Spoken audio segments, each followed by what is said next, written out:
Hi, and welcome to today's talk. I'm Dr. Achyuthan Eswar. I'm the co-founder of nutritionscience.in and sampurnaahara.com.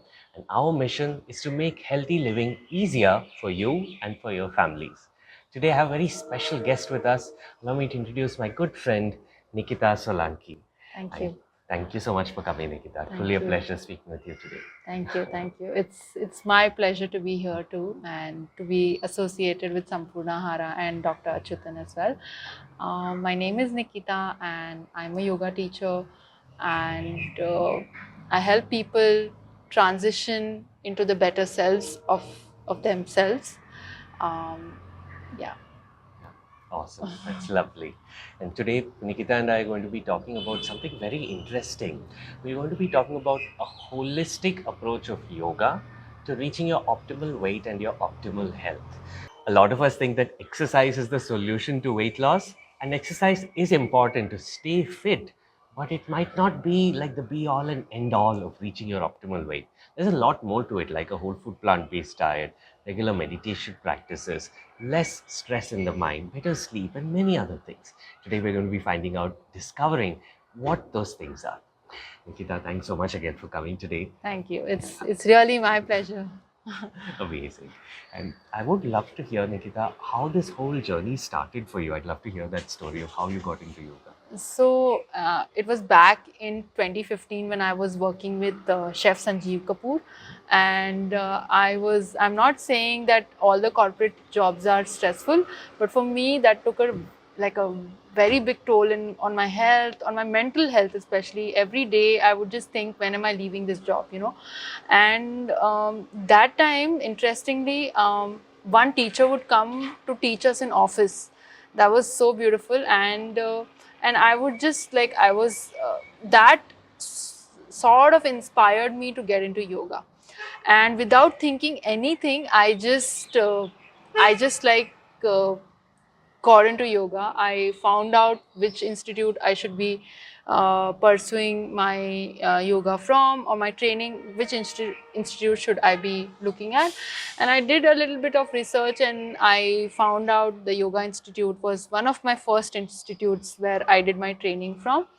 I stayed there for 3 months. I imbibed in whichever possible way I could. I was like the most sincere student there, and that kick started my practice. That was it. Like, that was the beginning of my journey, and I'm still on this journey. I'm still discovering what is yoga for me. How can I become better as a person?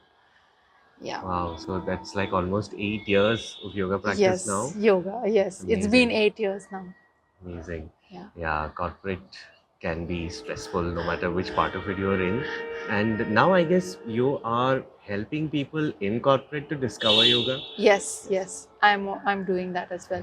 Interestingly, what happened is in 2015, when I was, when you are on your journey, there are a lot of things which will come your way as a part to actually transform you into a better person.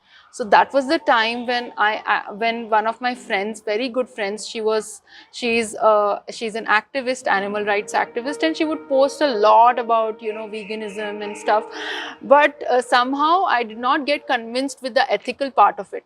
I knew that there is cruelty. I was always a vegetarian, and I felt like I'm already a vegetarian. Then why do I have to leave milk and all those things? And I thought that I'm fine. But then I came across Dr. Nandita Shah's videos, and she spoke about how dairy can be so harmful for you, how it can give you so many health issues. That was like an eye opener for me. Uh, and then after that, she also spoke about how these processed ingredients, sugar and oil and other types of processed ingredients, other types of processed foods which are available in the market, how it can be so dangerous for your health. Um, that was it. Like, that was the time when I just decided to quit everything, and I did not turn vegan. I actually turned whole food plant based first. And and the most interesting thing that time happened was that time two of those peoples were like, who are in the industry, like Mayavi Khandelwal and Bhavna Kapoor. They both were looking for some intern to actually help them, and they both are whole food plant based. And because Bhavna Kapoor was closer to me for me to travel to, I joined her. And she really mentored me in my journey. She taught me a lot of things of how to like, she taught me everything from oil-free tadka to baking a cake to getting a right right consistency of a curry, and like how green smoothies can be so tasty. Like, so she taught me everything, and I never ever faced any problem with my whole food plant-based cooking. In fact, I only discovered more and more new things. And one more best thing that happened during that time was that time itself I started training for my triathlons. And I was never an athlete. I did not even know how to swim. But somewhere within, something changes when you are on a journey of like clean eating, because you're not like harming any animal or anything that for that matter. So that's when my journey started. I started training for triathlons. I did like 200 kilometers of cycling that time, like BRM. And then I did like a few of the triathlons for over the 4 years. And it was amazing, because I never ever thought that I would be an athlete as well.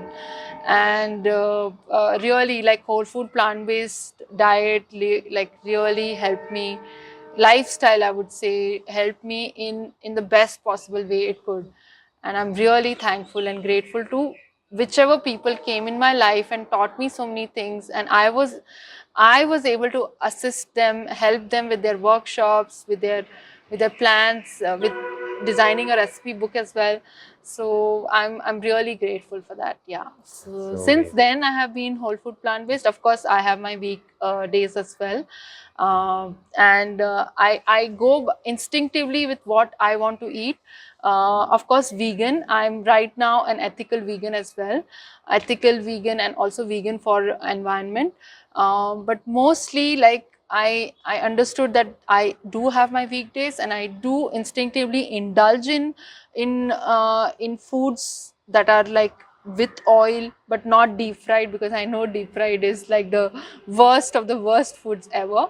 But I do indulge foods with little bit of oil here and there. But 90% of the times, 95% of the times, I'm whole food plant based. And I don't even have oil at my home. I don't have sugar at my home. So yeah, so then there's no chance for me to cook with those ingredients. Makes it a lot easier now when you Yes, fix the kitchen yes, cabinet first. yes, it does. Awesome. Yeah. What would you say was like the most interesting thing you learned with them? Most interesting thing was first time when I saw video of Nandita Shah cooking without oil. I thought it's a scam, because I was working with Sanjeev Kapoor, and we What? would do these fake shots.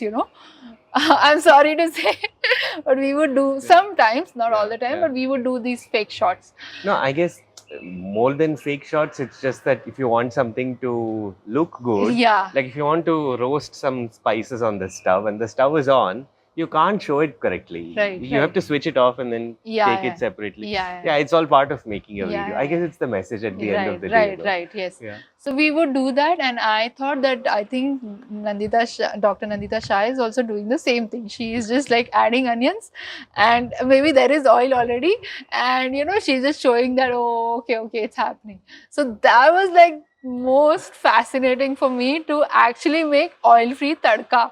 I was like, how on earth is this possible? Oil-free tadka, and Jadoo. then. Jadoo. Yeah, it is really jadoo, seriously. And I never believed that, whole food plant-based food can be so tasty after actually making it myself. And then the second interesting thing was making cakes, because always growing up, I've always had cakes with butter and milk and all sorts of ingredients.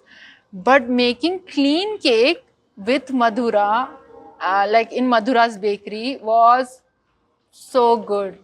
And I would indulge in them. Like it was so yummy and yet healthy. Just indulge in those cakes. So yeah, these two interesting things, and of course, like many other interesting things like cashew cheese, and you know, and also like green smoothies. Green smoothies are like, people say that, "Arey, palak in the smoothie is like, what is it?" But trust me, it's very tasty. Nice, Yeah. nice. So Yeah, these green are, smoothies are like you can go either way. Some people love them, and some yeah, people some like people don't if it's like there it. in the room, they don't want to come inside. If they're scared, you might give it to them. So, Yeah. It has its own, like, a set of people who will love them. But yeah, what's the secret to making them taste good? I think the dates, a few dates or a few figs, and little bit of handful of palak. Don't add like too much of palak. Just a little bit of palak can make it taste. And also, like, along with palak, if you add some other herb, maybe mint or basil, that makes a huge difference in the green smoothie, is what I Nice. feel. Nice. A lot of people don't think of putting herbs in their smoothie. There's like Yes. smoothie fruits and vegetables only now. But then the herbs take it to the next level. Yeah. Like It does. like few leaves of pudina, some Yes, curry yes, leaves, yes. It does. coriander, It does. basil. Yeah, but people have to acquire taste. I mean, it doesn't like. Sometimes people will like it at first taste, but some people will not like it. So it has to be acquired. The taste, you people acquire the taste of green smoothie over the period. Yeah. Nice. Yeah, once after you get hooked, you Yeah, you can't go can't. back. Yes. If in case, like, I feel like, if in case you don't want to add greens, just mix two fruits or three fruits and make a smoothie. Even that tastes really good. I mean, if you want to have like lots of fruits, then this is the best way to have fruit, is what I feel. Nice. Can I ask, Nikita, when you started this journey, you were, you know, you were at a difficult point in your life. You had started practicing yoga. Then you learned about whole food plant-based. You made the shift to it. What was the biggest challenge that you faced in this journey? So biggest challenge I faced was like having these on and off treats, like especially like Faluda in Bombay is like very very popular, and I love those Faluda. It's my mom's favorite dessert is. So yeah, I used to love them, and whenever I would see those Faluda, those carts, I would be like, oh, I can't eat now. So, and also like, also whenever I used to love pav bhaji as well, and whenever I would go to a restaurant, there would be like all of butter on the tawa, and I know that I can't eat. So these are like few challenges that I faced, but I know that I can make it myself. It's not that difficult. It's just that I have to like pre like do preparations, and then it's easy to make all these things. So then after that, it was just like easy. I mean, for initially it feels like, you want to eat it, but then once you remember that, okay, this is not good for my health, this is not really going to do anything to my health. In fact it's going to like Harm you. reverse. Yeah, in fact it's going to like harm you. So then that was it, like, once you're like aware, then I think it becomes very easy. Very easy. Yeah. That's true. Yeah. I guess that awareness is the most important Yeah. thing. And why you're doing it, like, you should know your why you're doing this. Like, if you're doing it for yourself, for your health, then of course you will know that, okay, this is not good for me. So whenever, like, I feel like whenever we are doing any sort of practice, we should know our why is it like helping me. What is my why? You should know. Yeah. Have you found that in your clients? Like, can you tell us about one client that you had where they found their why and that was a big moment for them? Yes. I did have like one person who I helped with yoga asanas, and I also helped with whole food plant based. And I kept telling her simple things to do, like, simple, yeah, like including different varieties of grains and pulses and all the other fruits and vegetables in her diet, that itself made a huge difference. In fact, just skipping breakfast, just not having grains in the morning till 12 o'clock, and just sticking to green smoothies or fruits made a huge difference. And also like the regular practice of asanas, of doing pranayams once you go to the bed and once you wake up in the morning, and also journaling, writing your gratitude. Whatever things happen in the world, you will be grateful for few things in your life. So those things, writing them down, really putting them down, really feeling them, writing your affirmations. So these things really helped her a lot. Like her journey, like her transformation was from here till there. Like I was surprised sometimes, like you take up a lot from, you get a lot from your clients, like you learn a lot from them. So that inspired me a lot as well, like her journey. I was just telling her once, and she actually applied these things in her life, and that was amazing. Lovely. Nikita, when you started your journey, did you see any changes to your health? Yes, I did. I was very skinny earlier, like really skinny, and people usually like on whole food plant based, they lose weight.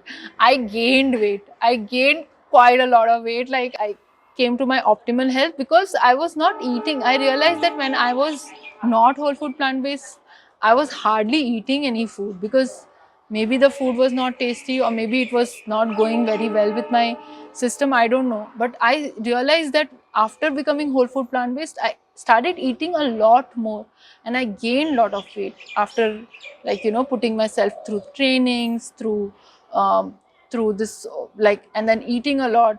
And yeah, that was one of the biggest changes that I saw in myself. And also, yes, acne. I had like a lot of acne growing up, especially from the age of 12 till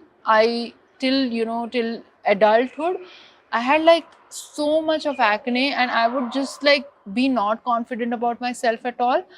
Even though now also my skin is not as clear, despite being on so many things, like despite doing everything right, but still, the from where I have come to where I am now, I think I have made a huge difference in my life. Like my face was full of acne. I was underconfident. I was not able to talk to people. I was not able to face people because of the acne. So that I saw the difference, that it started clearing. My skin started clearing. You became more confident? Became more confident, yes. Yeah. So that was one major transition I saw. And also like frequent migraines I had when I was like not eating whole food plant based, like when I was vegetarian. Frequent migraines, and then acidity problem. All these issues started, like it just started vanishing. I mean, I never had them, so now I don't even remember last time when did I have them. Like Wow. I do have migraine attack here and there when I'm stressed and when I'm not sleeping well, but yeah, apart from that, I'm like, touch wood, I'm like really good, in good shape. Nice. Yeah. It's so good to hear that. Yeah. Can I ask, like, one incident that happened after you kind of gained weight and your acne cleared up, where you were surprised at how confident you had become?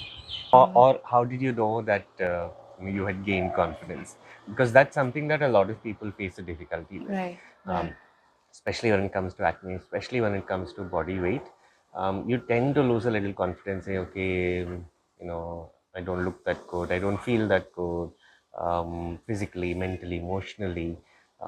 And I'd love to hear how that changed for you. So as the acne started clearing up, I started like meeting a lot of people and talking to them, and that sort of boosted my confidence because I could, like I could just present myself better. Like earlier I would just look down and like sit in a, my posture would not be like very confident enough. I mean, I would meet people, but they would just tell me that that you're not confident enough. I would go for interviews, and I have been rejected for being underconfident. For of course acne is not the issue, but then being underconfident, being low, not being able to talk properly. So I've been rejected. So that change I saw when I started meeting people, when I started talking to people, and I got job offers, better job offers, and because I could present myself, and that actually helped me, because I feel like acne was like a barrier for me. I growing up, I would not even like to look at myself in the mirror, because I would just like, what is this? What is this face? Yeah. So that kind of like helped me a lot. Nice. Yeah. Nice. And after it cleared up, what happened? You got more job offers? I didn't get job offers, but I started like presenting myself better. I started looking at myself like, more in the mirror. I started appreciating myself. I started like, the self love sort of kicked in. Started accepting myself the way I am. So that helped a lot. Like, self acceptance came, because earlier I was just rejecting myself. I was not like really looking in the mirror, like really not appreciating who was that person. But then later I started like that self acceptance, that self love came in, so that itself changed things for me. I mean, job offer, not offer, I think that's a different scenario altogether. But yeah, I started accepting and loving myself. So that was the biggest change that I saw in me. Nice. It made it easier when you were speaking with people, I'm Yes, sure. yes. I was able to look into their eyes and speak. Earlier, I would just like look down and speak to them, and then body posture changed. So Nice. that started happening. Yes. Nice. When I was in school, I was 81 kgs, I remember, in 10th standard. I Wow. was really overweight. And so speaking wise, confidence wise, I don't think like I was shameless about the weight, but I think it did prevent me from being able to play a lot of sports easily. You know, just the running around and getting exhausted, getting tired a little faster, things like that were difficult. Then after I discovered plant-based nutrition, and I used to have a lot of acne also as a child.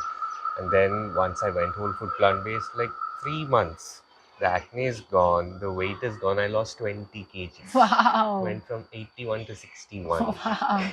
and and I Crazy. felt so much better, like on top of the world. Wow.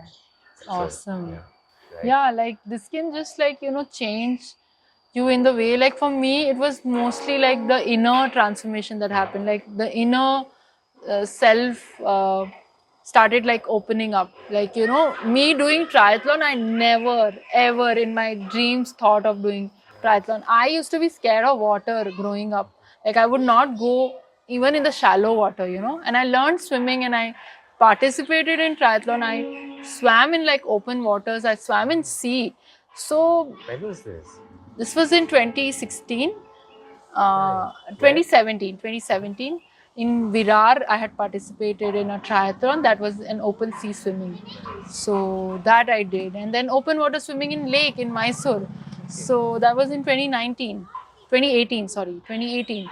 So yeah, these sort of things. I used to feel like when I have run like full marathon as well. So when I used to see people running, I used to feel like, how stupid are they? Like, why are they running? And then I started doing that and barefoot running, and like I just saw a very different shift in me. So I think this kind of course, you see, like when you are on whole food plant based or clean eating, you see a transformation that you will not even know. Like, some people see it physically, some people see it like emotionally, some people see it mentally. So it's different for different people. So for me, it was more like inner sort of healing that happened with the whole food plant based. Can I ask, and this is a question that a lot of people might have, what about your family, your parents, other people at home? Did they also make the shift with you? No. So I've lost my father. Yeah, so sorry So to hear that. so I used to stay with my mom and my brother and his family. So I did try to make them vegan first, but it didn't like really suit them, and they didn't really go vegan. But my sister, elder sister, she we had like one retreat there that time, ahimsa retreat. So that was like a 2 day or 3 day retreat where I had invited my family members, and everyone in like attended that. At that time, my sister went vegan. Like she attended that retreat and she went vegan, and she also started her own bakery after that, like a vegan bakery. So now she does cakes and stuff, vegan cakes and stuff. Yeah, but rest of the family didn't. But we are still on this journey where we are still trying to spread the word. Now I have a partner, my sister. So we both are trying to spread the word, and hopefully someday they will also go to vegan and then slowly to whole food plant based as well. Amazing. It feels good, no, when there's one Yeah. family member who makes Yes. that change. Yes. It really feels good. It feels like, you know, that they are really like doing something good for themselves. Yeah. Absolutely. So it's an amazing feeling. So I think there was a lot of resistance from the family as well, because they thought that she will do it for like, you know, 2 months, 3 months, and then she will get back to her own self. And and you know, coincidentally or whatever you say, but my father growing up had a ghee and ghee and oil shop. So I have grown up eating ghee all my life, and ghee is like the staple.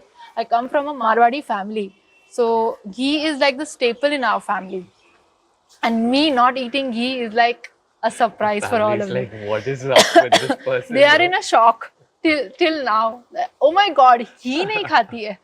You know, that way. Interesting.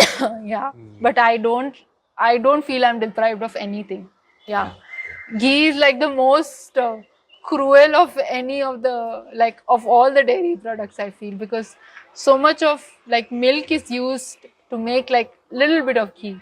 So yeah, Lot of milk goes into just making a making, little and bit. we used to make ghee at home as well, so I know how it is made, and it's like so much of milk and you will get only one bottle of ghee. And what's the point of having so much, like, you know, I don't see the point. Now I can't even stand the smell of it, the sight of it. I can't even look at it. It's Doesn't feel good, disgusting. no? Yeah, it's really disgusting for me to see that. So your father had a ghee and oil shop. You grew up eating ghee. Then you found whole food plant based, and now your family is wondering what has gotten into you. And you're teaching about it to so many people. Yeah. Tell us a little about the workshops that you've done. So I teach yoga sessions regularly, because that is something that is like, I feel good when I teach something physically. So I teach yoga sessions, that is mostly asanas. But in my sessions, I also help people to make sure that include pranayam practice, regularly pranayam practice, not just once a week. Regular pranayam practice, just giving it 10 minutes. Doing journaling, like writing gratitude, writing affirmations. This is not really from yoga, but that is will really help you stay grounded and help you like really respect of what you have. So these practices, and then meditation practices. Now sometimes meditation can be very difficult to sit still, to, you know, to be in one place and to just focus on one thing. So what I do is I give them a guided meditation, maybe lying down or maybe taking a support of the wall, maybe walking. I do walking meditation as well. So I do incorporate these things.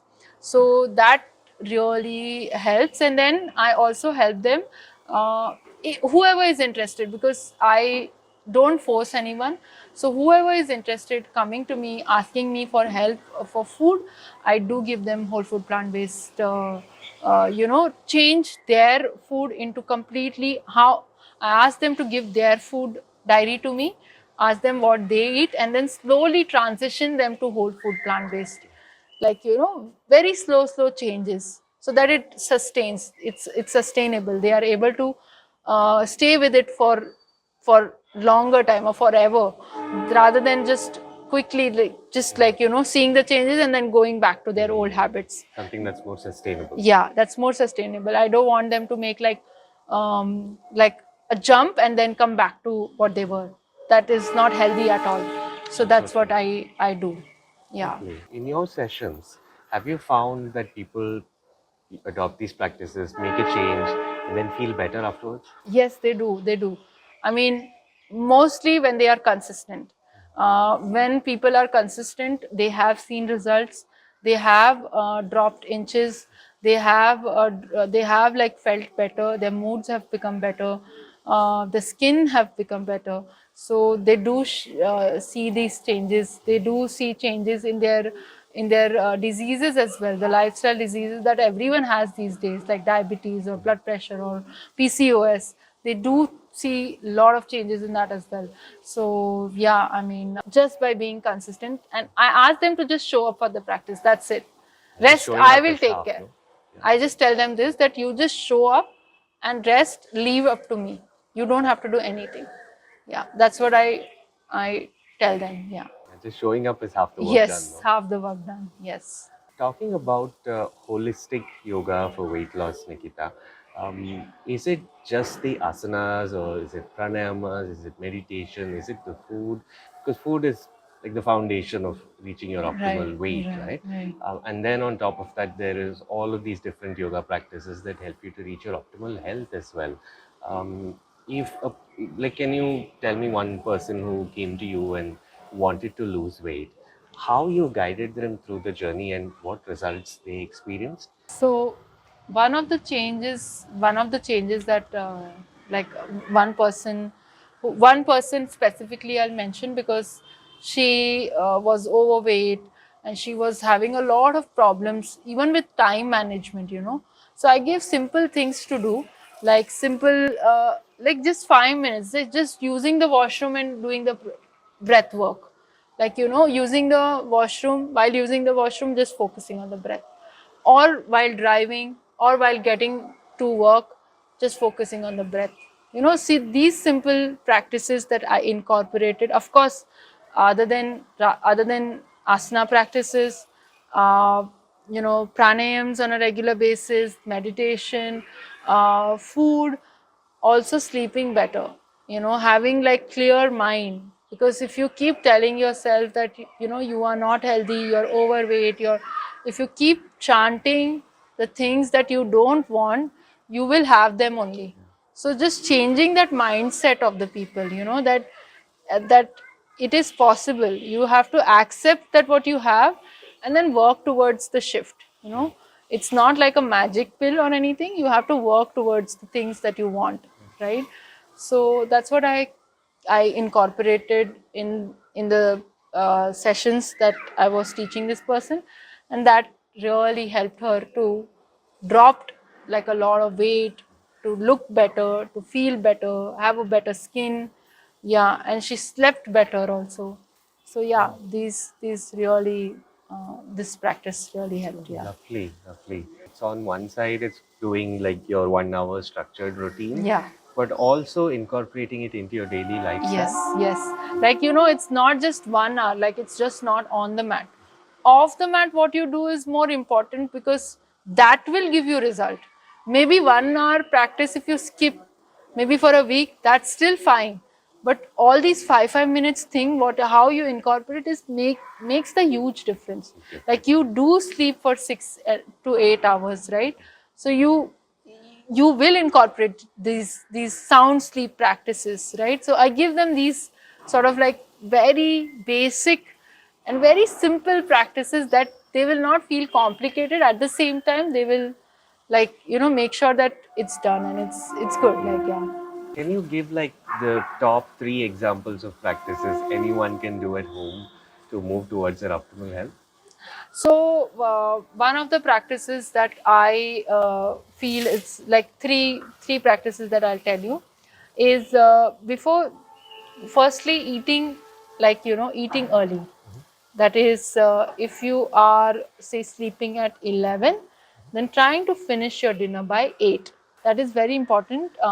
Eating early, trying to have the gap between your last meal and your bedtime. That will help you to digest your food better. So that is one very important thing that I tell people to do. Second is to doing breathing practices before you go to bed. That will help you to sleep better. That will help you to also not have these nightmares, you know. Once you're sleeping better, eating on time meaning eating when hungry, but eating on time, especially dinner, especially the last meal of the day. Doing breathing practices like before you go to bed and after you wake up, just 5 minutes. Just getting up, not just getting up, but getting up and doing these breathing practices. And the third thing that I feel is the most important is just, even if you have 20 minutes, just open the mat and do some physical practice. You know, maybe do like couple of Surya Namaskar, or maybe do like, you know, some flow practice, or maybe do some warrior, do some malasana, you know, doing these practices. And the last thing which I feel can really help is doing asanas not just on the mat, like not all the asanas, but off the mat as well, like malasana, sitting a deep squat position, very very helpful, or Baddha butterfly position, or Supta Virasana, or like, you know, just sitting in Virasana or Vajrasana. These asanas as well, like if you can, these asanas, if you can incorporate in your everyday routine as well, that will make a huge difference, because then you're, you know, stimulating that particular organ, you're really like, you know, giving that energy to that organ, and it will really help, is what I feel. Yeah, so these are like few tips which people can actually do it on a regular basis. Amazing. Thank you so much for sharing that. And I'm sure there's so much more that you teach on Yes. your classes and your Yeah, I workshops. do. Yeah. And And there's so much more that people can do these with these small 5 minutes tip during the day. These are just like few of them which they can start incorporating right now. Yeah. awesome, awesome. And I remember you were talking also about sound healing. Yeah. And can you share what it is and how it So, works? so I'm saying that sound healing is basically certain sounds that you hear at a frequency, and how they can affect you at a mental level and also help you relax. Sometimes certain sounds you will not disagree with when you are in the position when you're relaxing, and there are certain sounds in, like, you know, in the nature, or when you are getting this healing done, certain sounds your mind, your body will not agree with. Actually, those are the sounds which are trying to tell you that there's something wrong with you, maybe at emotional level or maybe at physical level, and you need attention to that particular body part or whatever, like the emotion. Like I conduct these sound healing sessions, various types of sound healing sessions, either group or either individual, lying down in certain postures and giving them sound healing, Okay. because the vibrations affect you in the way that you will not even know. So yeah, that's what I do, and I do offer sound healing session, yoga sessions along with sound healing as well. Okay. So how it can both, like, you know, be at the end of the practice, you should really feel as a new person, is what my intention is towards these kind of sessions. Yes. Nice. That sounds so good. And I'm looking forward to attending one of them myself. Yes, for sure. I'm more than happy to offer one. Awesome, awesome. So thank you so much for sharing about all of these things, Nikita. And let me ask, if someone wants to attend one of your sessions, how do they get in touch with you? So right now I don't have the website, but they can get in touch with me on Facebook or on Instagram. My Instagram handle is Yogniki. So they can just DM me and I will reach out to them. So this is one of the simplest ways, or I can even share my number and they can reach out to me. Awesome. Yeah, but yeah, that's how they can sign up for my classes. Thank you so much for watching. I hope you found this inspiring and useful. I definitely did. There were so many interesting things that Nikita was talking about incorporating yoga into your daily lifestyle, about sound healing, and about the amazing experience that she and her clients have gone through in this holistic health space. If you want to reach out to her to sign up for a session and to try it out for yourself, then her details are in the description of this video. You can check it out and get started there. You can DM her on Instagram. Her Instagram handle is YogNikki, that's YOGNIKKI, and you'll find the link below as well. You can check it out there, and I hope you find those sessions useful. And my name is Dr. Achyuthan Eswar. I'm the co-founder of nutritionscience.in and sampurnaahara.com. If you want to learn how to cook and eat delicious food that's also healthy at home, then check out the courses on nutritionscience.in. You can learn about North Indian cooking, South Indian cooking, sugar-free baking. We're thinking of an ice cream course coming up soon.